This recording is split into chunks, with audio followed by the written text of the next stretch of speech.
దేవుని పేరిట అందరికీ వందనాలు. ఈరోజు మనం వాక్య ధ్యానముగా మత్తయి సువార్త 13వ అధ్యాయం చదువుకుందాం. ఇక్కడ దేవుడు మరియు ఒక ఉపమానం గురించి విత్తనములు విత్తువాడి ఒక రైతు యొక్క ఉపమానము దేవుడు చెప్పాడు ఇక్కడ యేసయ్య. ఆ ఉపమానం మీ అందరికీ తెలుసు, షార్ట్గా చెప్పేస్తాను. ఆ ఉపమానం ఏంటంటే, దేవుడు చెప్పిన ఒక స్టోరీ ఏంటంటే, యేసయ్య చెప్పిన స్టోరీ ఏంటంటే, విత్తనాలు విత్తడానికి ఒక వ్యక్తి వెళ్ళాడు. ఆ విత్తనాలు చల్లేటప్పుడు కొన్ని విత్తనాలు పొలంలో కాకుండా బయట దారిలో పడ్డాయి. కొన్ని విత్తనాలు రాతి నేల మీద పడ్డాయి. కొన్ని విత్తనాలు ముళ్ళ పొదల లోపల పడ్డాయి. కొన్ని విత్తనాలు ఏమో మంచి నీళ్ళని పడ్డాయి. ఆ యొక్క విత్తనాలు ఏవైతే బయట దారిలో పడ్డాయో పొలంలో కాకుండా, బయట నుంచి కాకులు అవి పక్షులు వచ్చేసి వాటిని తినేసాయి. ఏ విత్తనం అయితే మరి రాయి మీద పడిందో ఆ విత్తనము మరి రాయి అంటే కింద భూమి, రాతి భూమి కాబట్టి వేరు లోపలికి వెళ్ళలేదు కాబట్టి అవి అలానే చనిపోయినాయి. మూడో కేటగిరీ ఏంటంటే, విత్తనాలు ముళ్ళ పొదల్లో పడ్డాయి అనమాట. ముళ్ళ పొదల్లో పడినాయి కాబట్టి అవి ముందు ఎదిగినట్టు ఎదుగుతాయి, కానీ అవి పెద్ద కొన్ని ముళ్ళు ఉంటాయి కాబట్టి అవి ఇంక ఎదగలేవు, అలానే అక్కడే చచ్చిపోతాయి.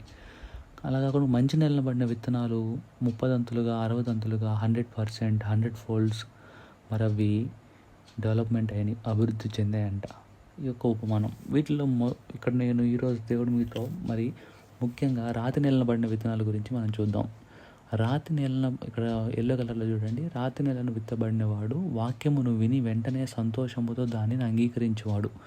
అయితే ఇది దేనికి ఎగ్జాంపుల్గా చెప్తున్నాడంటే, దేవుడు రాతి నేలను పడిన విత్తనం అంటే అర్థం ఏంటంటే, ఒక వ్యక్తి అంట దేవుడు చెప్పిన వాక్యాన్ని వింటాడంట, విని సంతోషిస్తాడు. ఆహా, ఈ వాక్యం అద్భుతమైన వాక్యం ఈరోజు దేవుడు నాకు ఇచ్చాడు అని సంతోషిస్తాడంట. సంతోషించి దాన్ని అంగీకరించాడంట వెంటనే. అవును, ఇది తప్పు నాలో ఉంది, నేను దీన్ని సరి చేసుకుంటా అని చెప్పేసి అంగీకరిస్తాడు ఆ వాక్యాన్ని. అయితే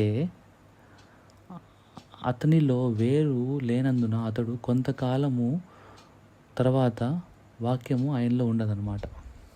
సో కాబట్టి అయితే అతనిలో వేరు లేనందున అతడు కొంతకాలము నిల్చును కానీ వాక్యము నిమిత్తము శ్రమ అయినను హింస అయినను కలుగగానే అభ్యంతరపడును అంట. ఆ వాక్యాన్ని అంగీకరిస్తాడు కానీ ఎప్పుడైతే శ్రమలు కానీ హింసలు కానీ ఇబ్బందులు కానీ రాగానే ఆ వాక్యాన్ని పక్కన పడేస్తాడు. సింపుల్ ఎగ్జాంపుల్ చెప్పాలంటే, దేవుడు ఒక వ్యక్తితో మాట్లాడాడు, కోప్పడబాగమ్మా అని. వెంటనే ఆయన కానీ ఈవిడి కానీ ఓకే, కోప్పడకూడదు, నాలో ఈ తప్పు ఉంది అని దేవుడు నాతో ఈరోజు మాట్లాడాడు, సో ఈరోజు నుంచి నేను కోప్పడను అని చెప్పేసి వెంటనే అనుకుంటారు. సాయంత్రం పూట ఎప్పుడో చిన్నగా అన్నం తినేటప్పుడు లేకపోతే చిన్న విషయాలు, చిన్న అభ్యంతరాలు వస్తాయి కుటుంబంలో, భార్యాభర్తలు ఘనంగా వెంటనే కోప్పడిపోతారు. అంటే ఆ యొక్క నువ్వు తీసుకున్న నిర్ణయాన్ని ప్రూవ్ చేసుకునే టైం వచ్చేటప్పటికి ఫెయిల్ అయిపోతున్నారు. అంటే అర్థం ఏంటంటే, నీ హృదయము వాక్యాన్ని విన్నప్పుడు అంగీకరిస్తుంది కానీ దాన్ని బలంగా నీ లోపల దాన్ని నువ్వు మరి దాని ద్వారా నువ్వు మార్చబడలేకపోతున్నావు. ఇదే మరి బండ మీద పడిన విత్తనం పరిస్థితి. మొత్తానికైతే నేను బయటపడలేదు, పక్షులు ఎత్తుకెళ్ళట్లేదు అంటే వాక్యం అనేది మనం వింటున్నాం. పక్షులు ఎత్తుకు వెళ్ళే కేటగిరీ ఏంది? వాళ్ళు వాక్యాన్ని వినిన వాక్యాన్ని మరి వాళ్ళ మనసులో పెట్టుకోకముందే సాతాను ఎత్తుకుపోతారు. కానీ ఇక్కడ మనం వినిన వాక్యాన్ని మనసులో పెట్టుకుంటున్నాం, కానీ మన మనసు ఎలా ఉంది? రాయిలా ఉందంట. సో మన రాయి లాంటి మనసు మనది మారాలి. రాళ్ళు ఉన్నాయా మన హృదయాల్లో? రాళ్ళు అంటే ఏంటంటే మన హ్యాబిట్స్, మన బిహేవియర్స్, చిన్నప్పటి నుంచి మనం పెరిగిన విధానం, అది మనం పెరిగిన కల్చర్ అవ్వచ్చు, లేకపోతే మన పేరెంట్స్ మనం పెంచిన విధానం అవ్వచ్చు, లేదా మనము ఈ లోకంలో పెరుగుతూ వచ్చేటప్పుడు నేర్చుకున్న కొన్ని విషయాలు అవ్వచ్చు. అవన్నీ రాళ్ళులా తయారవుతాయి మన లైఫ్లో. కాబట్టి అలాంటి రాళ్ళు ఏమైనా ఉన్నాయనేది ప్రతి ఒక్కరు చూసుకోవాలి. ఎందుకంటే వాక్యం ఈ మధ్య చాలా ఎక్కువైపోయింది. వాక్యం యూట్యూబ్లో వాక్యం, ఎక్కడ చూసినా వాక్యం వాక్యం వాక్యం. కానీ ఎంత వాక్యం వచ్చినా కానీ చాలామంది లైఫ్ మారలేదు. ఇంకా చాలామంది వాక్యం అయినప్పటికప్పుడు వాక్యం విన్నప్పుడు ఆనందపడుతున్నారు. వాక్యం వినంగానే అబ్బా ఈ వాక్యం నా కోసమే అనుకుంటున్నారు, అబ్బా నేను ఈసారి మారిపోతానని అనుకుంటున్నారు అప్పటికప్పుడు. కానీ నెక్స్ట్ ఒక గంట 2 గంటల్లోనే మరి వాళ్ళు అనుకున్న విషయాన్ని మరి ప్రూవ్ చేయాల్సిన టైం వచ్చినప్పుడు వారు ఫెయిల్ అయిపోతున్నారు. అందుకని ఈ కాలంలో ఇది చాలా ఇంపార్టెంట్. ఎందుకంటే వాక్యం అనేది అందరు వింటున్నారు, టైం ఇస్తున్నారు, కానీ అది ఫలించట్లే వాళ్ళల్లో. వాళ్ళు ఆ వాక్యం లోతుల్లో ఆ యొక్క వాక్యం అనేది వాళ్ళ లోపల పూర్తిగా మరి వేర్లు అనేవి వారి లోపలికి దిగకుండా వాళ్ళ యొక్క చిన్నప్పటి నుంచి బతికిన విధానం కావచ్చు, లేదా చిన్నప్పుడు నేర్చుకున్న విధానం తన హ్యాబిట్స్ కావచ్చు, బిహేవియర్ కావచ్చు, వీటన్నిటికీ అడ్డంకు పడుతున్నాయి. సో కాబట్టి అలాంటి రాళ్ళు మనలో ఏమైనా ఉన్నాయో చూసుకోవాలి. పాత రాళ్ళు కూడా 2 రకాలు, పాత రాళ్ళు, కొత్త రాళ్ళు. పాత రాళ్ళు అంటే ఇప్పటివరకు మన లోపల ఉన్న రాళ్ళు. కొత్త రాళ్ళు అంటే ఇక ముందు మన లైఫ్లో ముందుకెళ్ళేటప్పుడు, విశ్వాసంగా జీవిస్తూ ముందుకెళ్ళేటప్పుడు ఏమైనా రాళ్ళు వస్తూ ఉంటే వాటిని మనం యాడ్ చేసుకోకూడదు. ఉన్న రాళ్ళని తీసివేసుకోవాలి, కొత్త రాళ్ళని మనం అలవాటు చేసుకోకూడదు. సో కాబట్టి మన బిహేవియర్స్, మన హ్యాబిట్స్, మన దినచర్యలో ఉన్నవే మనకి రాళ్ళుగా ఉంటాయి. ఫర్ ఎగ్జాంపుల్ ప్రైడ్, గర్వం అనేది నీలో ఉందేమో, ఆ గర్వము నీలో ఉండడం వల్లే నీకు కోపం వస్తుందేమో. నీకు కోపం వచ్చినప్పుడు ఆ గర్వం వల్ల నువ్వు ఆ కోపాన్ని అణుచుకోలేకపోతున్నావేమో. అదే నీకు గర్వం అనేది లేకుండా నిన్ను నువ్వు తగ్గించుకునే స్వభావం కలిగి ఉన్నావు అనుకో, కోపం వచ్చినా కానీ నిన్ను నువ్వు తగ్గించుకునే సమయాన్ని నువ్వు తగ్గించుకోవడానికి వచ్చేస్తావు, తగ్గింపు జీవితానికి వచ్చేస్తావు. కోపం వచ్చినా కానీ వెంటనే తగ్గించుకోవాలనే ఆలోచన నీకు వస్తుంది. అలా కాకుండా నీకు గర్వం అనే ఆ యొక్క బండ నీలో ఉందనుకో, నువ్వు కోపం వచ్చిన వెంటనే నేనంటే ఏంటనుకుంటున్నావు అని చెప్పేసి ఇతరులను దూషిస్తావు. సో కాబట్టి ఇలాంటి బండలు ఏమైనా ఉంటే కనుక మనం తీసేసుకుందాం. మరి మనం తీసేసుకోగలమా? అయితే ఆ బండలు ఏంటనేది ఫర్ ఎగ్జాంపుల్గా చూసుకుంటే కనుక మనం గలతీయులు 5:19 కూడా మనం చూడొచ్చు. ఒకవేళ బండలు ఏమైనా ఉన్నాయని చూడాలనుకుంటే శరీర కార్యములు అనమాట. బండలు ఏంటి? స్పష్టమైన అవనే జారత్వము, అపవిత్రత, కాముకత్వము, విగ్రహారాధన, అభిచారము, ద్వేషము, కలహం, మత్సరము, క్రోధము, కక్షలు, భేదములు, వితమతులు, అసూయలు, విమతములు, అసూయలు, మత్తతలు, అల్లరితో కూడిన ఆటపాటలు మొదలైన ఇవన్నీ కూడా మన రాళ్ళలో, ఇవన్నీ మన బిహేవియర్లో చిన్నప్పటి నుంచి ఉంటే అవి ఇంకా అలా ఉండిపోతే రాళ్ళులాగా. వీటన్నిటిని మనం తీసేసుకోవాలి. వీటిని తీసేసుకొని ఇంకా కొన్ని మంచి ఆ యొక్క రాళ్ళు మరి తీసేసుకున్న ప్లేస్లో కొన్ని మంచి అలవాట్లు కూడా మనం పెట్టుకోవాలి. ఏంటి ఆ మంచి అలవాట్లు? ఆత్మఫలం, ప్రేమ, సంతోషము, సమాధానం, దీర్ఘశాంతము, దయాలత్వం, మంచితనం, విశ్వాసం, సాత్వికము, ఆశానిగ్రహము, ఇలాంటివి మనం ఆ పాత రాళ్ళు అవి తీసివేసి ఆ రాళ్ళు ప్లేస్లో మంచి భూమి అయిన వీటిని పెట్టుకోవాలి. మంచి ఎరువు అనమాట. ఏంటా మంచి ఎరువు? ప్రేమ, సంతోషం, సమాధానం, దీర్ఘశాంతము, దయాలత్వం, మంచితనము, విశ్వాసము, సాత్వికము, ఆశానిగ్రహము, ఇలాంటి క్వాలిటీస్ ఇవి మంచి ఎరువు లాంటివి అనమాట. సో అలాంటివి మనం కలిగి ఉంటే కనుక మనం హృదయం మంచి భూమిలాగా ఉంటుంది. దేవుని యొక్క వాక్యం ఆ భూమిలో, అలాంటి మంచి హృదయం కలిగిన భూమిలో వచ్చినప్పుడు అది ఫలిస్తుంది, అభివృద్ధి పరుస్తుంది. మనం ఫలించడమే కాదు కానీ మనతో పాటు ఇంకున్న వారు చాలామందిని మనం దేవుడి వైపు నడిపించి వాళ్ళ ద్వారా ఇంకా ఫలాలు అభివృద్ధి జరిగించి మరి ఇంకా ఎక్కువగా దేవుని యొక్క వాక్యాన్ని ఇంకా ఎక్కువ మందికి ఎక్కువ ఫలాలు ఇస్తూ ఇంకా ఎక్కువ సువార్త చేసే వరకు మనం ఉంటాం. కాబట్టి ఇలాంటి మంచి ఎరువులు కూడా మనం కలిగి ఉందాము. అయితే మరి మా రాళ్ళ సంగతి వచ్చినప్పుడు మరి ఆ రాళ్ళు తీసేసుకోవడం వాళ్ళ వల్ల ఇద్దా అంటే దేవుని వాక్యం చెప్తుంది, ఆ రాళ్ళు తీసేసుకోవడం నీ వల్ల కాదు. ఇర్మియా 13:23 చెప్తున్నాడు, కూషు దేశస్థుడు తన చర్మం మార్చుకోగలడా? చిరుత పులి తన మచ్చలను మార్చుకోగలదా? మార్చుకొనగలిగిన ఎడల కీడు చేయుటకు అలవాటు పడిన మీరును మేలు చేయవల్ల పడును. సో అవి మార్చుకోగలవా అంటే మార్చుకోలేరు. ఎవరు మార్చాలి మరి వాటిని? మార్చాలంటే దేవుడే మార్చాలి. సో అలాగే మనలో కూడా మన రాళ్ళను మనం తీసుకోగలుగుతాం, తీసుకువెళ్ళాం. కానీ ఎవరు మార్చాలి? అది దేవుడే మార్చగలుగుతాడు వాటిని. సో దేవుడి దగ్గరికి మనం రావాలి. అప్పుడు దేవుడి దగ్గరికి అంటే బైబిల్ దగ్గరికి మనం రావాలి. బైబిల్ దగ్గరికి వచ్చినప్పుడు బైబిల్ ఏం చెప్తుందో బైబిల్ చెప్తుంది. అప్పుడు నువ్వు ఎలా మారుతావు అనేది బైబిల్ చెప్తుంది. ఏ విధంగా మారాలనేది బైబిల్ టీచ్ చేస్తుంది. సో బైబిల్ ఏం చెప్తుందంటే హెజ్కేలు 36:26 నూతన హృదయము మీకు ఇచ్చేతనని దేవుడు చెప్తున్నాడు. నూతన స్వభావం మీకు కలుగజేస్తాను. రాతి గుండె మీలో నుండి తీసివేసి మాంసపు గుండెని మీకు ఇచ్చేదను. నా ఆత్మను మీ అందుంచి నా కట్టలను అనుసరించి వారి గాను నా విధులను గైకొని వారి గాను నేను చేసేదని అంటున్నాడు దేవుడు. దేవుని యొక్క ఆత్మను మన యందు ఉంచుతాడంట. మరి ఆయన చెప్పిన విధంగానే పాత నిబంధనలో ఇట్లా చెప్పాడు, కొత్త నిబంధనలో అది నెరవేర్చి చూపించడం లేదు యేసు ప్రభు. నేను వెళ్తేనే పరిశుద్ధాత్మ దేవుడు వస్తాడు, మీకు సహాయకుడు వస్తాడని చెప్పాడు. అంటే ఆత్మ అనేది మనకు సహాయం చేస్తుంది కాబట్టి సో ముందుగా మన లోపల ఉన్న యొక్క బిహేవియర్స్ ఏవైతే ఉన్నాయో అవన్నీ మనం మార్చుకోవాలంటే మొదటిగా హోలీ స్పిరిట్, ఆత్మ సహాయం మనం తీసుకోవాలి. అర్థమైందా? రెండవదిగా అది నా ఆత్మను మీ యందు ఉంచి నా కట్టలను అనుసరించి కానీ నా విధులను కైకొని వారి కానీ మిమ్మల్ని చేసేదంట. సో ఆత్మను మన యందు ఉంచినప్పుడు, ఆత్మ మనలోకి వచ్చినప్పుడు ఇలాంటి వాటి మీద మనము తీసేసుకోవడానికి ఈజీ అవుతుంది, తీసేసుకోగలుగుతాం. రాతి స్వభావాలు తీసేసుకోగలుగుతాం. మంచి మాంసపు గుండెని దేవుడు తయారు చేస్తారంట దేవుని యొక్క ఆత్మను మన లోపల పెట్టి. సో ఆత్మ కొరకు ప్రార్థన చేయండి. ఆత్మను ఎలా పాత వీడియోలో చెప్పిన ఆత్మలో ఎలా పొందుకోవాలి, ఆత్మ దేవుడిని ఎలా రికగ్నైజ్ చేయాలని చెప్పేసి ఎవ్రీడే ఆత్మ దేవుడిని కూడా రికగ్నైజ్ చేసి ప్రార్థన చేయాలని, ఆయన సహాయం మనం అడగాలి బైబిల్ చదివే ముందని అలా చెప్పాను కదా. ఇవన్నీ మీరు చేయండి. అలాగే తర్వాత మొదటిగా పరిశుద్ధాత్మ సహాయం తీసుకోవాలి రాతి గుండెని తీసేసుకోవాలంటే. అలాగే ద్వితీయోపదేశ కాండము రెండవది బైబిల్ అంటే వర్డ్ ఆఫ్ గాడ్, దేవుని యొక్క వాక్యాలు మన హృదయంలో ఉండాలి.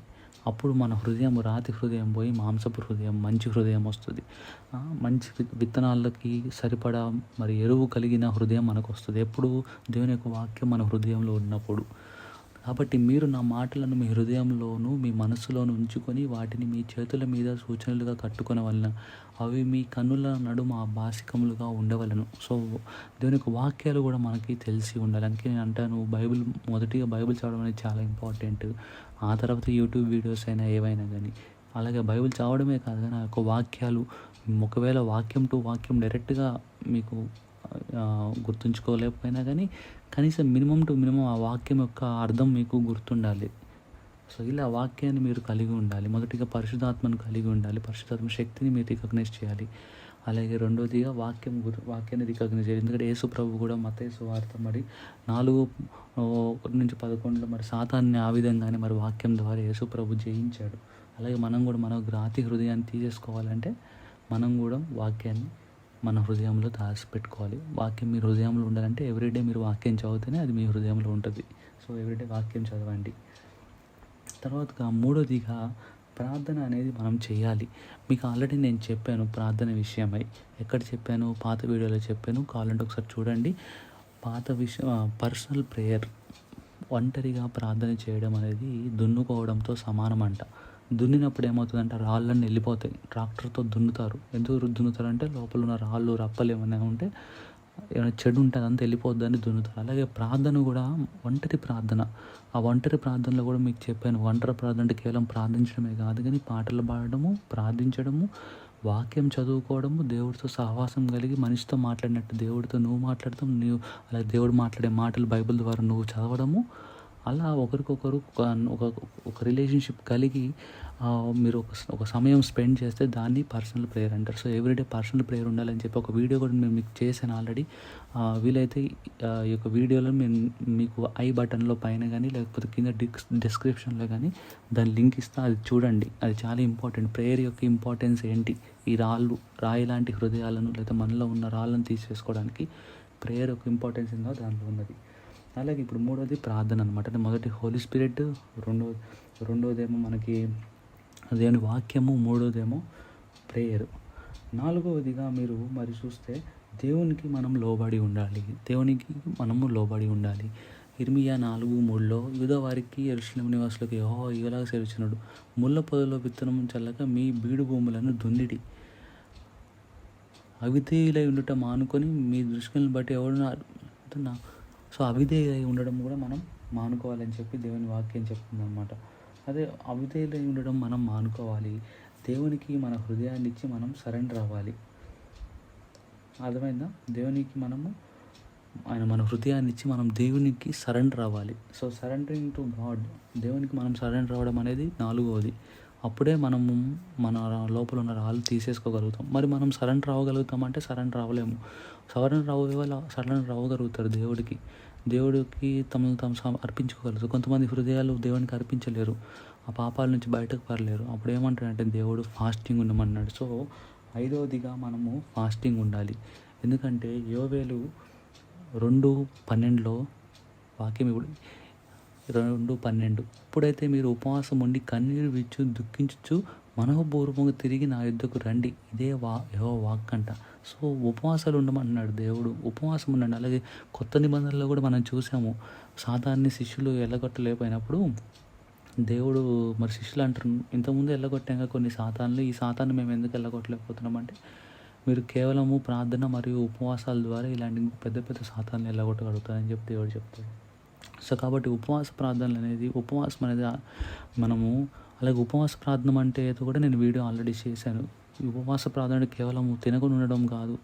ఆ సమయాన్ని దేవుడి కొరకు వెచ్చించాలి. ఆ సమయంలో ప్రార్థించుకోవాలి. ఆ సమయంలో పాటలు పాడాలి. ఆ సమయంలో బైబిల్ వాక్యం చదవాలి. ఆ సమయంలో అందరి గురించి, ముఖ్యంగా నీ గురించి ఎక్కువగా ప్రార్థన చేసుకోవాలి. తర్వాత అందరి గురించి ప్రార్థన చేయాలి. అదే నిజమైన ఉపవాస ప్రార్థన. కేవలం అన్నం తినకుండా టైం అంతా పాస్ చేస్తే అది ఉపవాస ప్రార్థన కిందకి రాదు. అలాగే మరి ఐదోది ఫాస్టింగ్ అనమాట. మనం ఇప్పుడు నేర్చుకున్నాం. ఆరోదిగా దేవునికి నువ్వు కమిట్ చేసుకోవాలి. నీ యొక్క లైఫ్ని దేవుడికి కమిట్ చేయాలి. కొలస్సీ 3:15 ఏం చెప్తుంది? క్రీస్తు అనుగ్రహించిన సమాధానం మీ హృదయంలో ఏలుచుండనీయుడి. మన హృదయాలలో దేవుని యొక్క సమాధానం ఏలనివ్వాలంట. అంటే దేవుని యొక్క హస్తము మన జీవితాల్లో ఉండనివ్వాలి. దేవుని యొక్క విల్ ఆఫ్ గాడ్, దేవుని యొక్క చిత్తం అనేది తెలుసుకొని దాన్ని బట్టి మనం నడుచుకోవాలి. ఇందుకొరకే మీరు శరీరంగా పిలువబడితే మరియు కృతజ్ఞులై ఉండుడి. దేవుని స్తుతించాలి. అలాగే దేవునికి మన యొక్క లైఫ్ని కమిట్ చేసుకొని ఉండాలి. ఏలనివ్వాలి. మన లైఫ్లో దేవుని యొక్క చిత్తాన్ని ఏలనివ్వాలి. మన లైఫ్లో దేవుడి సమాధానాన్ని ఏలనివ్వాలి. అప్పుడు మనము మన లోపల ఉన్న రాళ్ళని మనం తీసేసుకోగలుగుతాం.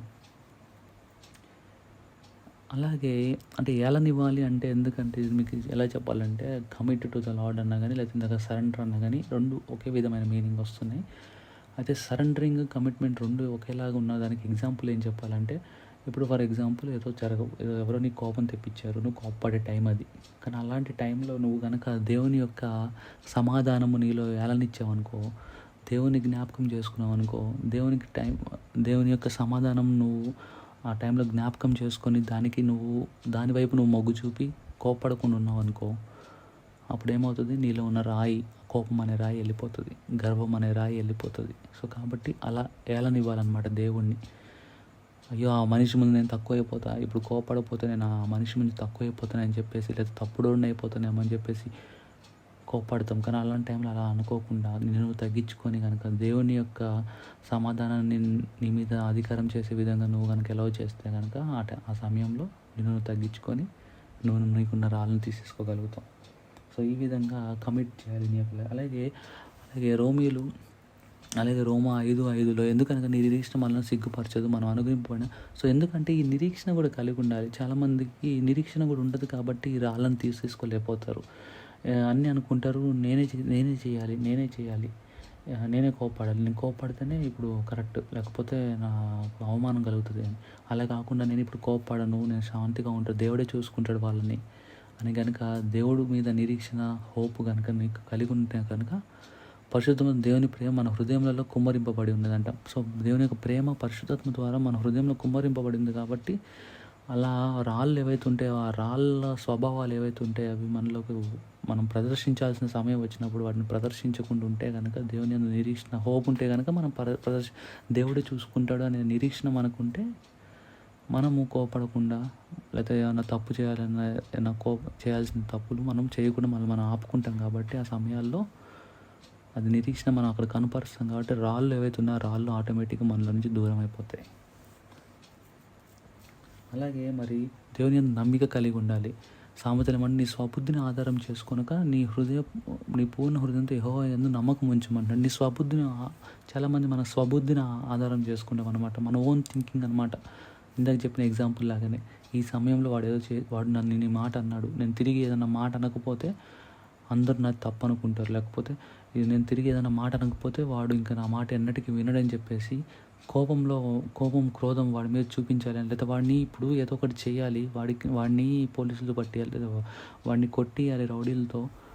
అప్పుడే వాడు నేనంటే ఏందో వాడికి తెలిసిద్దని కనుక అలాంటి మనిషి మనం అప్పుడే వాడికి నేనంటే ఏందో తెలిసిద్ది అవసరం లేదు, నేనంటే ఏందో వాడికి తెలియాల్సిన అవసరం లేదు. దేవుడే ఆడిని చూసుకుంటాడన్న మనసు కలిగి ఉన్నాను అనుకో, నీ పూర్ణ హృదయంతో యెహోవా యందు నమ్మకం ఉంచాలి. సో దేవుని యందు నమ్మకం ఉంచు, దేవుడే ఆడిని ఏదో ఒకటి చేస్తాడు, దేవుడే చూసుకుంటాడు అనే నమ్మకం ఉందనుకో, ఆటోమేటిక్గా నువ్వు ఆ కోపము, క్రోధము లేదా బ్యాడ్ ప్లాన్స్ ఏవైతే ఉన్నాయో ఆ ప్లాన్స్ నువ్వు చేయవు. కాబట్టి ఆటోమేటిక్గా అలా ఆలోచించడం అనేది నువ్వు మానేస్తావు.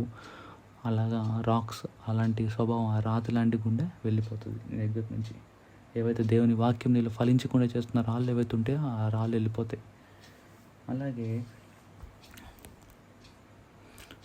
మళ్ళీ మనము ఇక్కడ ఫిలోమను 1:20 అవును సహోదరుడా, ప్రభువునందు నీ వల్ల నాకు ఆనందం కలుగును, క్రీస్తు నా హృదయమును విశ్రాంతి కలుగజేయము. ఇక్కడ ఫిలోమోను రాసిన పత్రికలో మరి ఇక్కడ ఒక వ్యక్తి ఇంకో వ్యక్తితో అడుగుతున్నాడు, అవును సహోదరుడు, ప్రభువునందు నీ వలన నాకు ఆనందము కలగాలి ప్రభు సన్నిధిలో, క్రీస్తునందు నా హృదయమునకు విశ్రాంతి కలుగజేయి. క్రీస్తునందు అంటే ఇక్కడ ఒక వ్యక్తి ఇంకో వ్యక్తితో అడుగుతున్నాడు, నువ్వు నాకు మంచి వాక్యాలు చెప్పు, నీ యొక్క జీవితం ద్వారా నాకు మంచి నేర్పించు, నీకు జీవితంలో ప్రభు ఏం చేశాడు నువ్వు నాతో మాట్లాడు, నా జీవితంలో ప్రభు ఏం చేశాడు నీతో మాట్లాడతా. అంటే ఒక కాంగ్రిగేషన్ మనకు ఉండాలి, ఒక చర్చ్ అనేది మనకు ఉండాలి. ఉన్నప్పుడు మనం మంచి వారితో పరిశుద్ధులతో మన సహవాసం కలిగి ఉంటే కనుక కేవలం సండే చర్చికి వెళ్ళడమే కాదు, కానీ మిగతా సమయాల్లో కూడా దేవుని యొక్క కార్యాల్లో మనం పార్టిసిపేట్ చేస్తూ ఉండాలి, పరిశుద్ధులతో కలిసి ఉండాలి, వారి జీవితాల్లో జరుగుతున్న మిరకిల్స్ మనం వినాలి, అలాగే మన మిరకిల్స్ వాళ్ళకి చెప్పాలి. ఆ విధంగా ఒకరినొకరు మనం బలపరుచుకోవాలి. ఒకరినొకరు బలపరుచుకున్నప్పుడు ఏమవుతుంది, మనము ఆ యొక్క రాళ్ళ స్వభావాలు అనేవి ఏవైతే ఉంటాయో వాటిని మనం జ్ఞాపకం చేసుకోము, మెల్లమెల్లగా మనం మర్చిపోతూ వస్తాము, మన హృదయం మాంసపు హృదయం అవుతుంది. ఇక్కడ చూడండి 1 కొరింథీయులు 14:26 సహోదరులారా, ఇప్పుడు మీలో ఏమి జరుగుతున్నది, మీరు కూడి వచ్చినప్పుడు ఒకడు ఒక కీర్తన పాడవాలని ఉన్నాడు, మరి ఒకడు బోధించాలంటే, మరి ఒకడు తనకు బయలుపరచబడిన ప్రకటన చేయవాలని ఉన్నాడు, మరి ఒకడు భాషలతో మాట్లాడవాలని ఉన్నాడు, మరి ఒకడు అర్థం చెప్పవాలి ఉన్నాడు. సరే, సమస్తము క్షేమాభివృద్ధి కలుగుటకై జరగనీయాలంటే ఇవన్నీ క్షేమాభివృద్ధి కలుగుతుంది మన ఎందుకంటే ఎప్పుడైతే మన మైండ్ అంతా మనం వీటి మీద ఫోకస్ చేస్తామో, మన లోపల ఉన్న రాళ్ళు ఏవైతే ఉంటాయో ఆ రాళ్ళ వైపు మనం ఫోకస్ చేయం కాబట్టి మెల్లమెల్లగా వెళ్ళిపోతాయి. ఇది ఒక్క రోజులో జరిగేది కాదండి, ఆ రాళ్ళు అనేవి ఒక్క రోజు తీసేసే పరిస్థితి కాదండి. ఇవన్నీ మనము రెగ్యులర్గా మనం చేస్తూ ఉంటే మెల్లమెల్లగా ఒక్క రాయి అనేది పోతూ ఉంటుంది. సో జాగ్రత్తగా మనం ఇలాంటి రాళ్ళను మనం తీసేసుకుందాము. బెస్ట్ ఎగ్జాంపుల్ లూకా 6:32-36 ఉంది. లూకా ఇక్కడ హెబ్రీలో కూడా కొందరు మానుకొని ఉన్నట్లు సమాజం కూడుట మానక, సో సమాజం కూడుట మానొద్దు, మనం ఒకరినొకళ్ళు కూడుకోవాలి, ఒకరినొకరు హెచ్చరించుకోవాలి, జాగ్రత్త పడాలి, ప్రేమను పంచుకోవాలి, సత్కర్మలు చేయాలని చెప్పేసి ఇక్కడ ఉందన్నమాట. సో ఇదనమాట how to change our stones అంటే ఏంటంటే హోలీ స్పిరిట్ సహాయం తీసుకోవాలి, Bible study, word of God చదవాలి, ప్రేయర్ చేసుకోవాలి, ప్రేయర్ లైఫ్ ఉండాలి. మీకు వీడియో లింక్లు ఇస్తాను. సరెండర్ టు గాడ్ అవ్వాలి, ఫాస్టింగ్ ఉండాలి, కమిట్ టు గాడ్ అవ్వాలి, hope and trust in God అవ్వాలి, communion congregation church and church వర్క్స్లో పార్టిసిపేట్ చేయాలి, చర్చ్ మెంబర్స్తో ఎక్కువ సమయం స్పెండ్ చేయాలి. ఇవి మనలో ఉన్నప్పుడు ఆ రాళ్ళు అనేవి మనలో నుంచి వెళ్ళిపోతాయి అన్నమాట. అయితే లూకా సువార్త మీకు వినిపిస్తాను.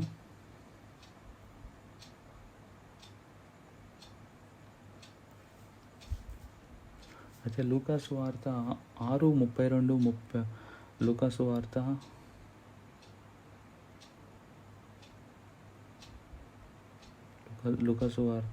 6:32-36 32-30 మిమ్మల్ని ప్రేమించే వారిని మీరు ప్రేమిస్తే అందులో గొప్ప ఏమున్నది. సో ఒక ఎగ్జాంపుల్ చెప్తున్నా, రాయి అనే దానికి ఒక ఎగ్జాంపుల్ ఏంటంటే, మిమ్మల్ని ప్రేమించే వారిని మీరు ప్రేమిస్తే అందులో గొప్పది ఏముందని దేవుడు అంటున్నాడు కదా. పాపాత్ములు కూడా అలానే ప్రేమిస్తున్నారు కదా, కాబట్టి మిమ్మల్ని ద్వేషించే వారిని ప్రేమించండి అని దేవుని వాక్యం చెప్తుంది. అయితే ఇది మన లోపల మరి ఒక రాయిగా ఉందా, మనల్ని ద్వేషించే వారిని మనం ప్రేమించలేకపోవడం అనేది ఒక రాయి అన్నమాట. సో దాన్ని మనం తీసేసుకోగలుగుతున్నామంటే తీసేసుకోలేకపోతున్నాం. ఎప్పుడైతే అంటే ముందే మనం ఒప్పుకుంటాం, నేను ఇట్లానే నా శత్రువులను నేను ప్రేమిస్తాను, దేవుడు వాక్యం నాతో మాట్లాడింది కాబట్టి నా శత్రువులను నేను ప్రేమిస్తాను అనుకుంటాం. ఎప్పుడైతే నిజంగానే ఆ సమయం వస్తుంది, నువ్వు అనుకున్నది నిరూపించాల్సిన సమయం వస్తుంది, శత్రువుల్ని ప్రేమించాల్సిన సమయం వచ్చినప్పుడు మాత్రం ప్రేమించవు కానీ శత్రువుని దూషించేస్తాం. సో అది ఒక ఎగ్జాంపుల్ అనమాట. ఈ వాక్యం తెలిసి కూడా మనము అలా ఉంటాం అనమాట. అందుకే ఇవన్నీ మనలో కలిగి ఉందాము దేవుడి యొక్క